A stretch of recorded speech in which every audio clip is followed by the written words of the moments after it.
Osifo mpanifo wonum akachi wanampo adwuma ne fa ya ehwe abefo ntintin fidie mu kro no bomu nsam metre sustain cyber intelligence operations ana womo akwakire enipa mako dumienu na woguso ya wohwe enipa mako aduonu enum wombo ne nyina ne se womo ti computer achi wo dan hodo mu ene ohwe minister we ya wo skapa na omabo awura na account mi se ye Facebook se ye YouTube se ye TikTok no mka kire omanfo se mesre mepese me scholarship anase me adwuma na ansa na mefa wo no yese watua sika botini se ama menti nyansa koro no ene wo baga na fo bi ama ga na fo bi nso adwene ye won se saa amam panimfo ya na se mpanimfo titiri ene ne wo mo edi enkita ho nti de ho akohia se aban ya na se mpanimfo a wo hwe bambo ho nsam so tu sa ni pabonefo so yi wo mo esosa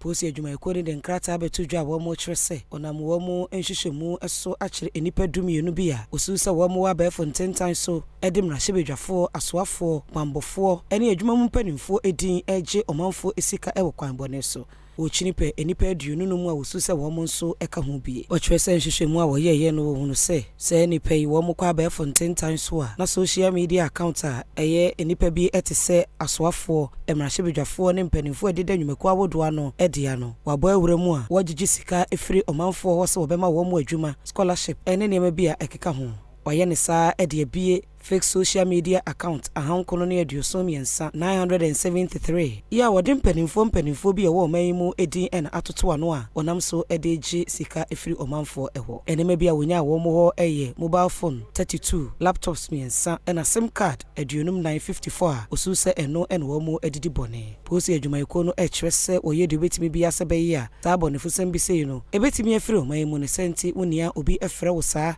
na wo hwe no pese wode wo fasa kwan no so a Fresango matrofo yi 0249850661 sebe ya postifo ebetu ho anamo enipa dumienu eye Gideon Covey adodo na fa ni billions Felicia Nanuto Carl Crystal Safari Zate Eric Aqua adodo na fa ni Saint Mona Richard Agbaji Isaac Dotui Samuel Gadre Moses Ochere adodo na fa ni Razak Yona Bosso Sterling Kwame Do any wisdom Tony